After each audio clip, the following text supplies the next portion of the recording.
Buenos días, hoy es lunes 23 de diciembre del año 2024. Transmitimos desde Cuenca, Patrimonio Cultural de la Humanidad. Una vez más, contamos con la colaboración del ingeniero Marcelo Neira, expresidente de los directorios de la empresa eléctrica Regional Centro Sur y el Austro, con amplios conocimientos sobre la materia que nos ha causado tantos problemas en las últimas semanas a nivel nacional, el tema de la crisis energética, de los apagones. Ingeniero Neira, el presidente Noboa dijo que fin de los apagones, el 22, pero hubieron reportes de diferentes sectores de que se dieron apagones. Hoy mismo están reportando nuevos apagones en un sector de Guayaquil. Eh, ¿Cómo evalúa usted esta crisis energética que ha causado muchos daños y continúa causando, porque el sector industrial seguirá siendo afectado hasta el 31 de diciembre? Buenos días. Buenos días, gracias a usted por la oportunidad y aprovecho para desearle a usted y a todos quienes nos escuchan o ven las mejores felicidades en esta época, que seamos más humanistas y menos consumistas. Realmente fue una aseveración, a mi juicio, arriesgada del señor presidente. Me alegro y creo que todos nos alegramos que las condiciones, especialmente de caudales que llegan hacia la principal fuente de energía eléctrica del país, como es la, el complejo hidroeléctrico Paute, Mazar, Molino y Sopladora, esas tres centrales hidroeléctricas en su orden, hayan sido mejores y eso ha permitido pues abastecer la demanda de energía. Vale la pena notar que en, como en toda industria, se requieren tres componentes fundamentales. Primero, una capacidad de producción. Por poner el ejemplo, una fábrica de zapatos, la maquinaria disponible podrá producir máximo 1.000 zapatos por día, si trabaje las 24 horas. Segundo, la materia prima. En este caso, hablando de la generación eléctrica, el caudal de agua que llegue a esa instalación industrial. Si no tiene usted el cuero, no puede fabricar zapatos por maquinaria grande que tenga. Y obviamente los recursos humanos, etcétera, etcétera. Pero también depende de la demanda. Por más que usted tenga la materia prima y tenga la maquinaria, si no hay quien le compre, no funciona. En este caso es al revés. Hay una demanda mayor que la oferta y lamentablemente hay periodos del año en que la oferta no puede abastecer la demanda.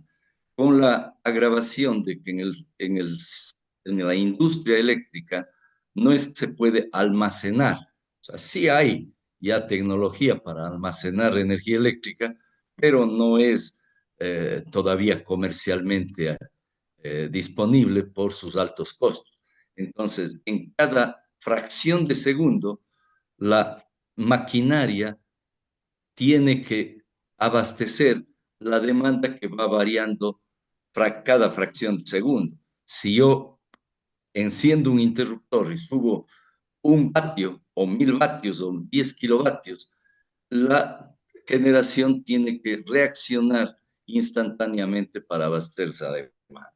Entonces, teniendo eso en cuenta, primero, en la capacidad instalada, hemos visto que en los últimos meses, desde que empezó este problema, hace ya más de tres, el 18 de septiembre, lo efectivo ha sido la instalación del barco generador que está en el área de Guayaquil, que aporta con 100 megavatios y es una gran aporte porque siendo generación termoeléctrica, se esperaría que produzca 24/7, como se dice normalmente, o en términos eléctricos, un factor de planta prácticamente uno.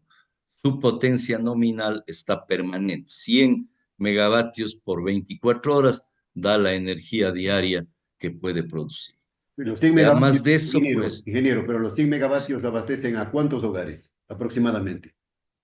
es variable porque un hogar de la costa, por ejemplo, consume más que uno Más, de la sierra, claro. pero poniendo en promedio, podría ser unos 2.000, unas 2.000 viviendas, por decir algo. Pero la otra capacidad de generación que se ha incrementado por ventaja es la unidad número 3 de la central Ayuriquín del complejo Toachi Pilatón.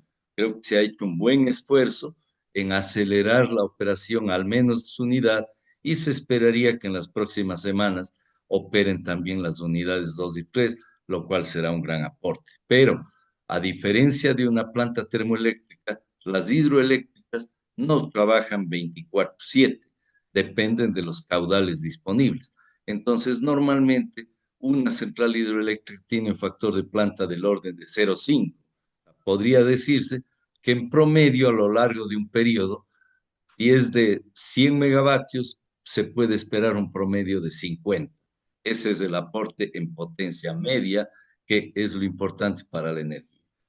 Lo otro, el segundo factor, en capacidad instalada esperaríamos que en pocas semanas más empiecen a operar estos grupos que han llegado solo los generadores, pero no los transformadores.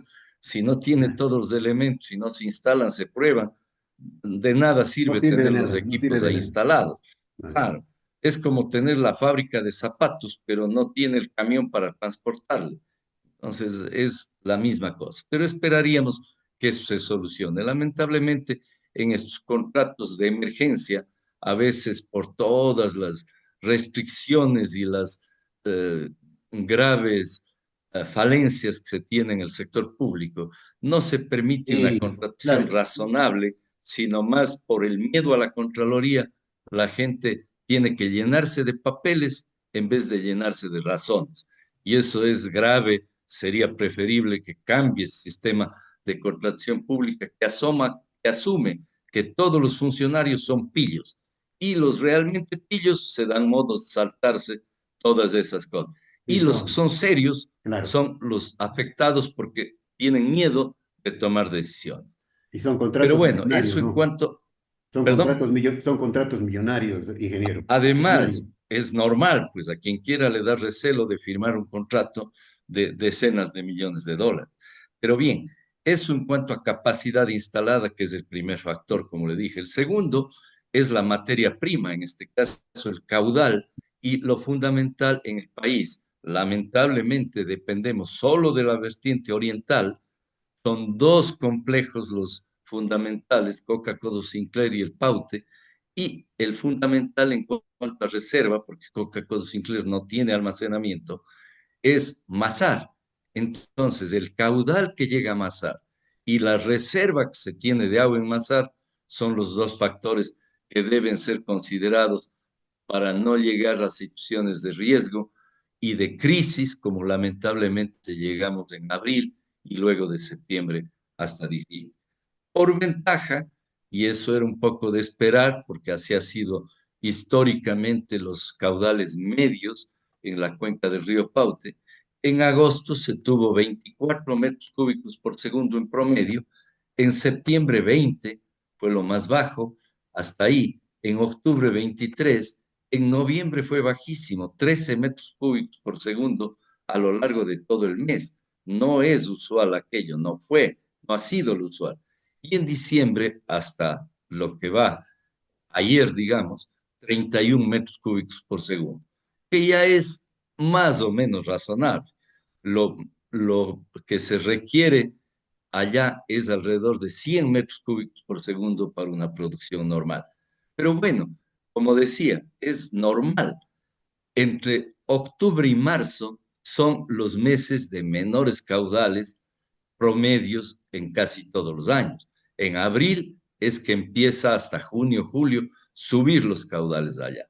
No es tanto que llueva o no llueva en Cuenca. Sí, aporta aquello, pero hay otros ríos que influyen más o similar que los cuatro de Cuenca para el caudal que llega más. Entonces, como decía, segundo factor, ha sido favorable y eso es ventajoso y ojalá los días que restan de diciembre y ojalá en enero, febrero y marzo, no llegando a valores del orden 100, pero si se mantiene mantiene en 30, 40, 50 metros cúbicos por segundo y se usa razonablemente la poca reserva que constituye Masar sin dejar que llegue a niveles incontrolables, esto puede ser un factor positivo. Y lo tercero es la demanda. Entonces, ¿qué ocurre? La demanda ha estado restringida, por un lado, porque creo que los ciudadanos habremos sido lo suficientemente conscientes de usar lo estrictamente indispensable. Por otro lado, ha habido racionamientos que obligadamente han bajado la demanda del país, la demanda eléctrica del sistema nacional más bien, porque la demanda ha sido en parte abastecida por otros medios. El ejemplo, yo vivo en un edificio de departamentos que ventajosamente tiene un generador de emergencia y en las horas de falta de servicio de la empresa eléctrica nos hemos estado abasteciendo de ese generador con un altísimo costo para Ah, nosotros y para el país y para el ambiente. Que por otro lado, en el punto de vista facturas de la empresa eléctrica, por la forma en que está instalado el sistema, igual esa energía que ha sido autogenerada nos es cobrada en las facturas de la empresa eléctrica. No es culpa de la empresa eléctrica, sino es la forma en que normalmente se instalan los generadores, que son para un uso muy pequeño, se supondría, y no para las tantas horas como hemos tenido en la actualidad. Y por otro lado, también se sabe, y está, como usted mencionó, la industria está siendo afectada en estos días por un paro obligado o acordado con las empresas eléctricas. Es un gran aporte que están dando y también con su autogeneración, pero esa no es la solución. Está siendo un sobrecosto que quita competitividad a las empresas y en general es un sobrecosto para el país que tiene que importar más diésel que se lo vende a precio subsidiado y son divisas que salen hacia Venezuela y los otros países que nos venden esos hidrocarburos. Entonces, tercero, reitero, es la parte de demanda. Ahora, en la costa, si bien ha habido semanas que la temperatura ha sido alta y eso obliga a mayor refrigeración, mayor aire acondicionado, pero también creo que el comercio es el que aumenta su demanda en esta época cercana a Navidad. La industria ya tenía que haberse preparado en agosto, septiembre, octubre, igual los importadores y más para abastecer la demanda de la Navidad, pero normalmente la industria desde mediados de diciembre hasta final paran buena parte de su producción para hacer el mantenimiento anual que requieren sus equipamientos y de paso dan vacaciones a buena parte de sus trabajadores. Entonces, la demanda de diciembre no usualmente es la demanda de energía más alta en cada año. Y entonces eso también de alguna manera ayuda. Pero el problema no es solo la capacidad de producir la materia prima y la demanda. El segundo componente e importantísimo del sistema eléctrico es la transmisión y el tercero es la distribución. Y el Ecuador, lamentablemente, no solo es en generación, que le ha faltado inversión, sino también en transmisión y ni se diga en distribución.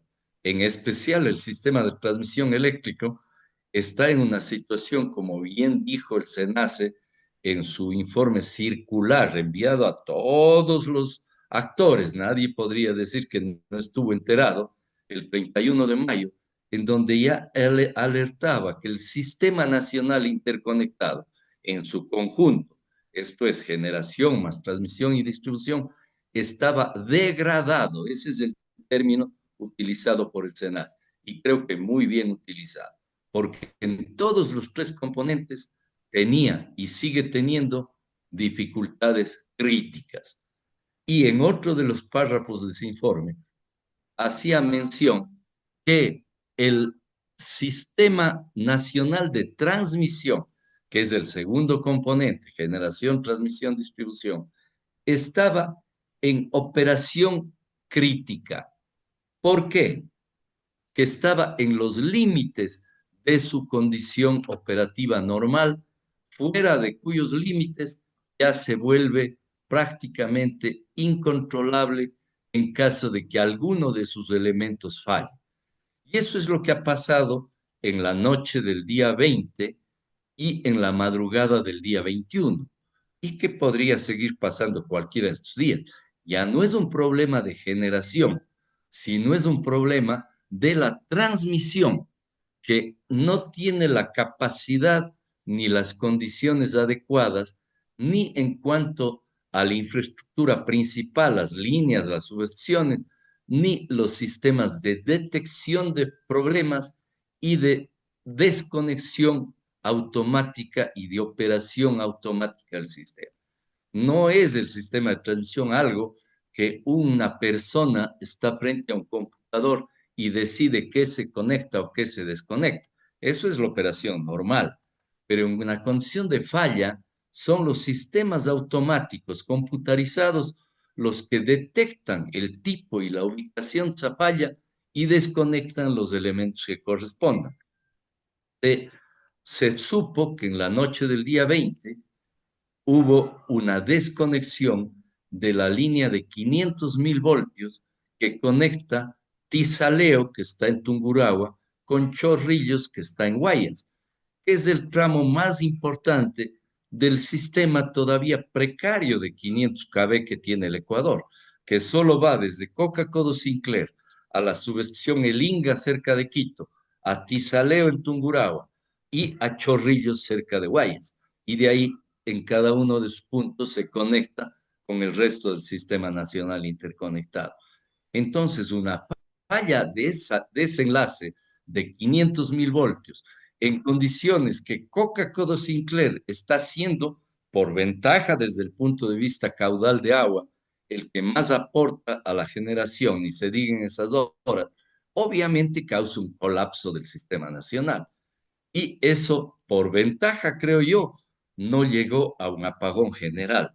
Fue una desconexión parcial que se sintió en partes del país. Eso en los gráficos de oferta de generación se ve muy claramente que es un bajón de la demanda, pero no es una cosa que llega a ser. Y en la madrugada del día 21, estando esa línea de 500 kV fuera, falla o se desconecta la línea Quevedo-Santo Domingo, que es asimismo el enlace más importante, ya no en 500 kV, sino en 230 kilovoltios, entre el área norte y el área centro y sur. En definitiva, hay un triángulo fundamental en el Ecuador. La central hidroeléctrica, el complejo Paute, Quito, con todo su sistema, y Coca-Cola Sinclair, y el área de Guayaquil. Se desconecta lo de 500 kV, que une, digamos, Quito con Guayaquil. Se desconecta el otro enlace, Quito con Guayaquil, Quevedo Santo Domingo.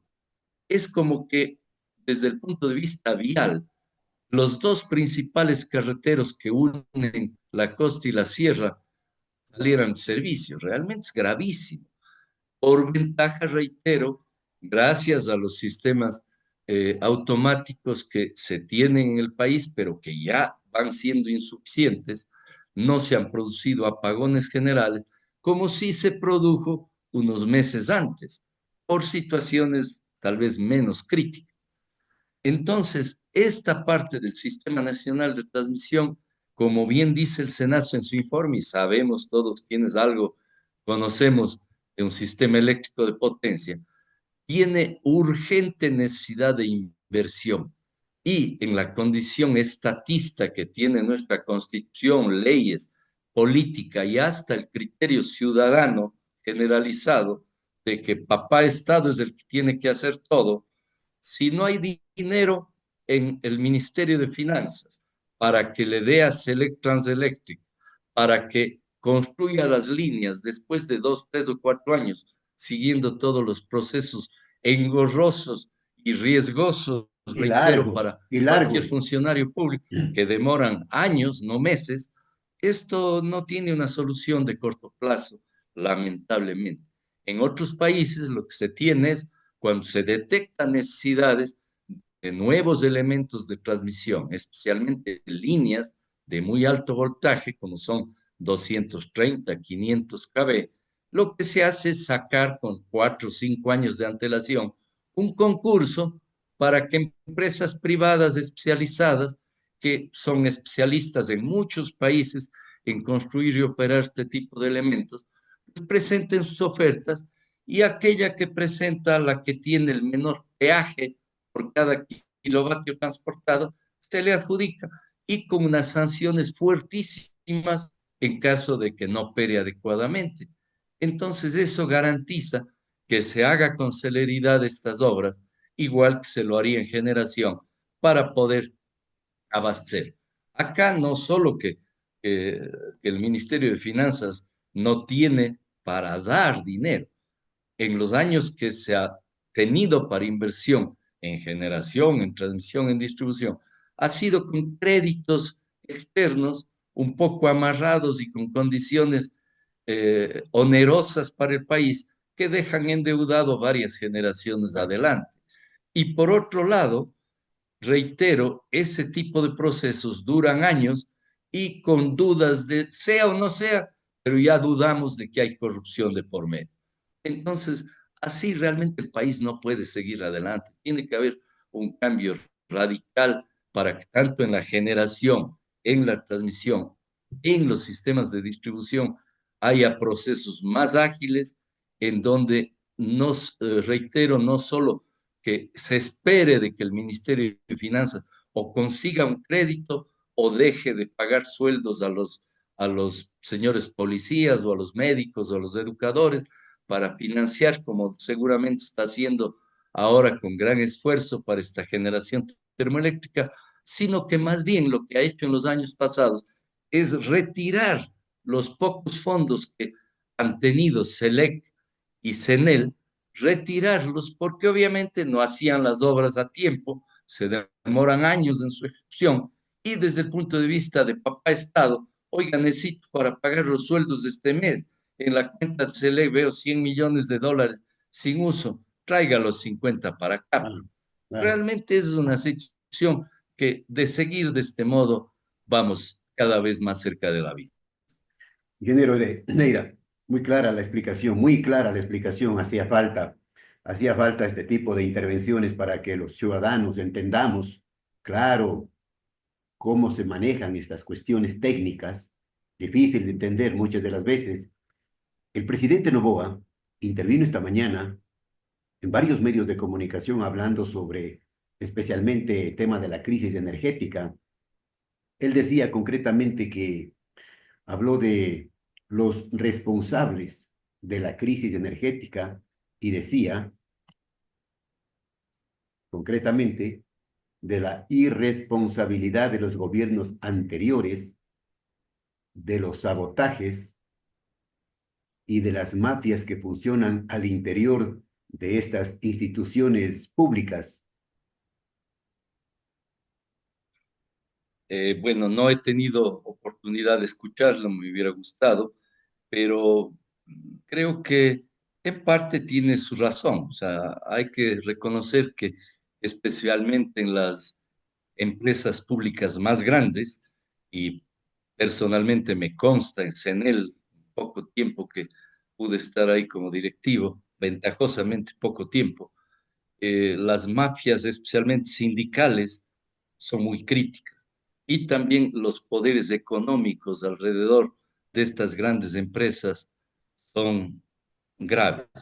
Por ventaja, yo debo reconocer, no tuve ninguna presión en ese sentido, pero uno escucha mucho y cuando el río suena, piedras traen, suelen decir. Se sabe lamentablemente que muchos funcionarios que uno a veces puede hasta decir que pone la mano en el fuego por su honestidad, después asoma que no han sido tal. Hay varias personas que están presas inclusive por aquello y ojalá pueda seguirse investigando y poniendo mano dura en esas condiciones. Y por eso yo creo que es más riesgoso que estos sectores estratégicos estén en manos tan cercanas o tan centradas en el poder público, porque está más sujeto por un lado, las influencias políticas o politiqueras, más bien, lo político debe ser sano, Claro, y por otro lado, a los grandes poderes económicos que igual manejan lamentablemente muchos de los estamentos gubernamentales. En el sector privado hay también, obviamente, problemas graves de corrupción en muchos casos, pero creo que los dueños cuidan más los bolsillos que lo que lamentablemente podríamos cuidar los ciudadanos que no estamos en posibilidad de hacer. A veces hasta las mismas autoridades que deberían haber sido las que cuidaron los recursos públicos, más bien se ve con ejemplos claros de que han sido quienes facilitaron ese tipo de... claro. Saboteadores, dijo el presidente Noboa, saboteadores para perjudicar la imagen del gobierno y para beneficiar a cierto sector político con miras a las próximas elecciones. Puede haber aquello, pero también hay situaciones que, como con la salida de la ministra Robo, que creo yo cometió muchos errores, pero no creo haber que haya llegado al límite de lo que se le acusó. Y basta ver que hasta ahora no pasa nada con aquellas demandas. Y por otro lado, pues ejemplos como lo que vi de la noche del día 20 de algún pillo que se entró a una subvención, lo cual no debería haber ocurrido por las Pero, seguridades y la que guardia, deberían tener claro, y las ese tipo de seguridades. instalaciones, guardias vigilantes, digamos, en persona y también electrónicos, cámaras, alarmas, etcétera, etcétera. Y por otro lado, si es que algo hizo ese señor, habrá sido una desconexión mínima de algún barrio Un palo, cercano, con un palo. un palo, alguna cosa así. O sea, se ve que había mala intención, pero esa no es el problema crítico de la desconexión de la línea de 500.000 voltios. O sea, no creo que debe politizarse situaciones menores como para justificar los problemas mayores. Bien. Gracias, ingeniero Negra, por la explicación suficiente. Volveremos en una próxima oportunidad para seguirle pidiendo sus comentarios técnicos, sus explicaciones en beneficio del pueblo ecuatoriano que necesita información clara, transparente, honesta. Ha sido Yo le agradezco a usted por la oportunidad. una entrevista con el ingeniero Marcelo Neira. Ingeniero, gracias de que tenga una excelente semana, una feliz Navidad y un próspero año nuevo. Ojalá sea un año 2025 lleno de buena energía para todos.